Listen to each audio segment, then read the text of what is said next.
Èmi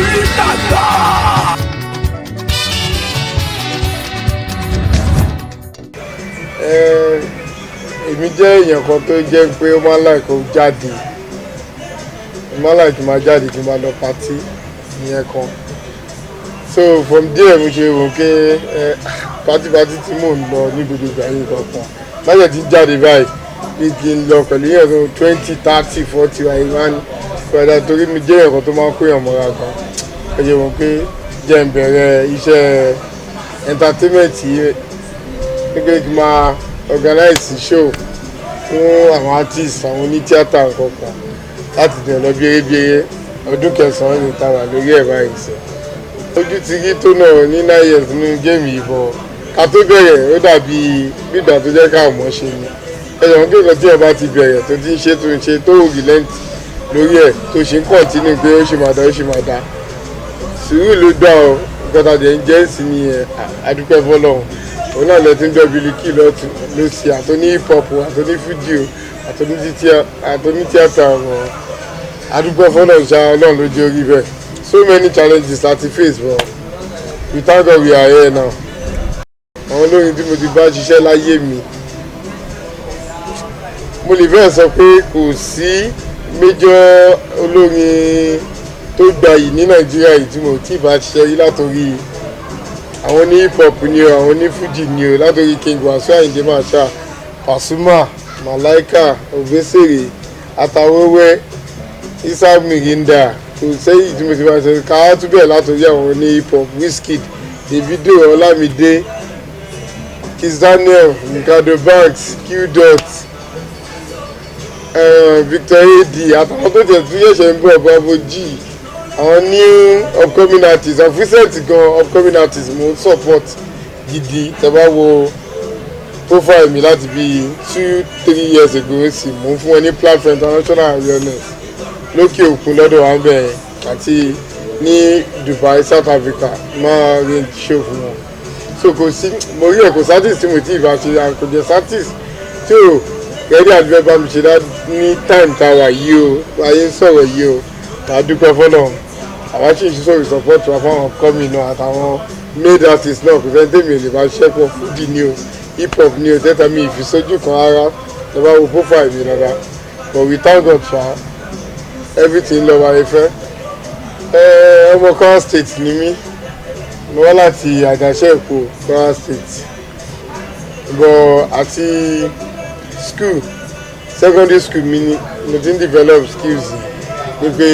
gift to the family pé mo láìkí máa jáde náà ni o àti jáde yìí ni mo ti ní impression kí why not ni pé kí gbogbo máa káwọn èèyàn jọ kí máa arrange event káwọn èèyàn máa wá a máa ń package birthday àwọn èèyàn náà birthday àwọn celeb kankan everything from there láti bẹ̀rẹ̀ proper promotion yìí ló dín pa àṣẹ concert à ń gbà wọn Wizkid, Davido, Olamide, Wasiu, Pasuma, Malaika àwọn top artists yẹn títí kan àwọn upcoming àtàwọn tó wà láàrin bẹ́ẹ̀ náà but to God be the glory adúpẹ́ fọlọ́run. Tí mo rí pé dájú mi first mo ní happy home which is my family mo níyàwó mo jẹ lọ́mọ mẹ́rin fún ìwà yìí ojú mi lè yí kékeré ẹlòmíì gan believe tí bá sọ bọ̀ ọpẹ́ ní fọlọ́run mo níyàwó tó jẹ́ dúró tì mí gidi tẹ́sán tó mọ iṣẹ́ tí mò ń ṣe kò rí sí o pẹ̀lú ọmọ mẹ́rin kí ẹ̀kọ́ lọ fún 3 weeks kò tún dé oṣù báyàwó ẹ̀ bẹ́ẹ̀ ó sì tún sí ẹ̀ ọpẹ́ ní fọlọ́run ìyẹn kan ẹlẹ́ẹ̀kejì orúkọ àti ní orúkọ kò rí sí o iyì náà tí wà ń bẹ̀rẹ̀ ọ̀tọ̀ lówó ọ̀tọ̀ ní iye ìgbà míì iyì ju owó lọ mo mọ̀ wọn tó lówó jù mí lọ bọ̀ ibi tí bá wọ̀ ẹlẹ́mí olówó bẹ̀rẹ̀ wọn máa kọ́kọ́ dá dúró náà ní pé báwo lè jẹ̀bọ̀ iyì yẹn ó wà ń bẹ̀rẹ̀ ọlọ́run jẹ̀bi gba yìí lára mi lábẹ́ ọlọ́run lè gba yìí lára gbogbo àwọn ìgbà náà la máa gba yìí bọ̀ ojú ẹ̀ náà ó ju àwọn lọ ó jẹ́ ìyẹn lọ ẹni tá a bá fi fún ni ọlọ́run lè jẹ́ ká tẹ́ lọ́wọ́ ara wa 3,000 things tí mo lè sọ ní pé mo achieve jù láyé mi nìyẹn ọkàn mi jẹ́ balẹ̀ pẹ̀lú àdúrà gbogbo ẹ̀ lọ dédé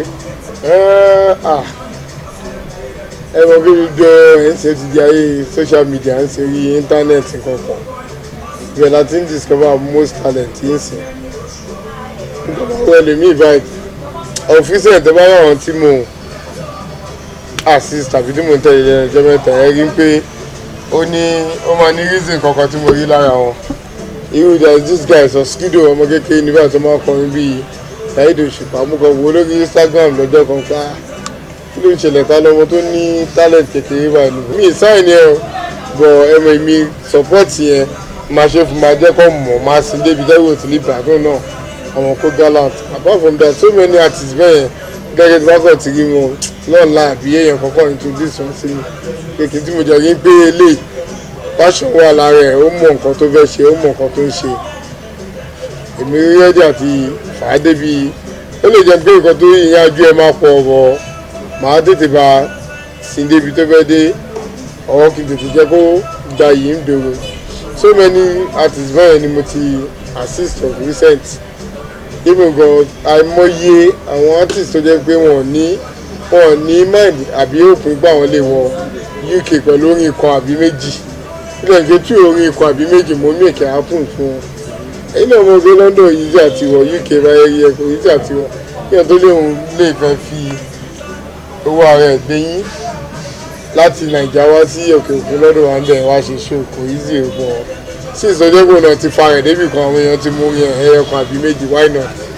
Èyí tó kù mọ́ wọn àtẹ̀lé nǹkan tí mo máa ń wò lára àwọn artist ni àti wọ́ ẹlòmíì. Àwọn míì wà tí mo ti ṣe fún tọ̀ fi mọ̀ wá o. Àwọn míì jẹ́ wà tí a ti jọ ń ṣe tájú jọ wà dé sí ìbọn life goes on ilé ayé láti bá gbogbo yẹn. Wọ́n ní change is constant. Ìyẹn máa wà táyé máa fi parẹ́ ni. To God be the glory ṣá. Àwa náà ṣì wà bíi tàwọn àyájọ ṣì ń assist mọ́. Iye yìí mo ní plan fún up to 40 upcoming artists. So kò dìgbà tó bá message mi àbí tó DM mi tó wà láàmì mo mọ̀ kan tó máa rí lára ẹ̀ tí máa fi ní òkè why not ó ti try. So upcoming artists ẹ má lọ sunlé o àwọn kan wà táwọn wò yín o kò dìgbà tó bá jọ rẹ mi àbí tó mú ẹ wá àìmọye àwọn tó mú wá bá mi ilé fi nǹkan rí láti Instagram fún mi tí mo message directly fún mi ké bọ̀bọ̀ wá mo rí bó ṣe kan báyìí mo ready àti fẹ́ assist ẹ mọ́ fáànù èmi nìyẹn orúkọ easy o ẹgbẹ́ tó máa ń ní ẹni tó bá ti ń lórúkọ ó ní láti máa ṣe sùúrù ni o kọ̀sà àti lórúkọ kíyàn bíìdì orúkọ débi kíyàn bíìdì dé yìí nǹkan tó bá wà bàjẹ́ kọ́nà máa yẹ kíyàn ṣiṣẹ́ ni àti lórúkọ easy o adúpẹ́ fọlọ́ ṣá pẹ̀lú àdúrà ṣá àìmọye nǹkan táwọn náà rí àti spiritually àti physically bọ ọlọ́run gbàdúrà ṣá àwọn overcome ẹ̀ àti orúkọ easy o ọlọ́run lè borúkọ gbogbo ajẹ́ báwa náà ṣe wà yìí báwa ṣe ń wọ àwọn kan náà wò wá pé wọn bí àìmọye àwọn message tú nǹkan tí mo ṣe àìmọye àwọn message nǹkan tí máa ń rí táwọn ẹlòmíì máa ń pè mí officially ká wíde nígbà àwọn wò mí o kí bọ̀ kí n máa ṣe bí ṣe é ṣe lọ pé time very soon àwọn máa pè mí fún nǹkan kan àìmọye nǹkan míì náà tí mo ti jẹ tó jẹ́ kí tí àwọn nǹkan tí mo rí táwọn kan rí náà fi gbé wá fún mi so many things which is tí mo ṣe mọ̀ pé ibi tèmi gan náà lọ èrò bí a mo tí ì débẹ̀ tó à ń sin mo ní ahead mo ṣe ṣiṣẹ́ kò nìbọn ọlọ́run gbé gbogbo adébi tá a fẹ́ dé. Fún gbogbo àwọn ọ̀dọ́ tó wà ń tàyàn tó jẹ́ káwọn náà ti akàwọn kọrin ni ọ̀rọ̀ àti ní nǹkan gbogbo ẹ̀ náà kọ́ ni owó nǹkan tó ní fẹ́ ṣe yẹn ó má tà gan òdìgbà tó bá tó lówó lo fíìmù pé tó lè ẹ̀sán kùtẹ̀ as long as tí o give up lórí ẹ̀ lọ ní ìwà ṣe tí o give up lórí ẹ̀ tó ń tẹ̀ àmọ́ ẹlòmíì ń ta chewing-gum tó jẹ́ ń ṣe chewing-gum yẹn náà ló gbé débi kíní ẹlòmíì bíkìlà ló ń ṣe tó jẹ́ gbódẹ ẹni tó ń kọ́ ilé mansion kankan sí tó ẹni ẹ̀ bá ṣe tí ẹ̀ bá ti tẹ̀ àmọ́ lójú ọ̀kọ́ lówó wàá kó ní tiẹ̀ lọ́jọ́ kan ṣáàní tó lọ́ bá ti lásìkò dé àsìkò dé náà nìyẹn no matter what tó lówó lówó but talent ẹ ló máa speak nígbà míì tó lójú ọ̀kọ́ lówó o. Lórí mo ní Facebook mo ní Twitter mo ní Instagram mo ní Snapchat gbogbo ẹ̀ BillyQ_B ni mo ń lò lórí gbogbo ẹ̀ Instagram Snapchat Facebook àti Twitter BillyQ_B tẹ́lá tẹ́lá BillyQ ọmọ àti jáde. Fún gbogbo àwọn artist tó ń wò mí báyìí àti àwọn actors and actresses àwọn ní ṣeré tàgé advice mi ni ọlọ́run àtúbọ̀ máa ran everybody lọ́wọ́ o bọ̀ ẹni tẹ́yìn náà bá lè ràn lọ́wọ́ ẹ ràn lọ́wọ́ ẹ jẹ́ ká máa gbéra wa òdi dandan pé ẹni báyìí kò tí tó standard mi lè bá ṣe mi lè bá yí rọ́ ẹ lè jẹ́ tó bá gbé sókè òun gan ló tún máa búrẹ̀ ìyẹn lọ àmọ́ àwọn tó jẹ́ pé túwì àwọn ọmọ tó gbé jáde ló jẹ́ káwọn náà wà wẹ́ẹ́ lọ nǹkan bébí ṣe máa ń ronú tèmi nìyẹn so advice mi fún gbogbo àwọn oní tíátà àtàwọn tó ń kọrin ẹbí tẹni tó bá lè ràn lọ́wọ́ kò di dandan ẹ máa wò ó pé kò tí tó stage mi àbí ó kéré sí level mi láyé ìyẹn gbogbo yẹn ò má tà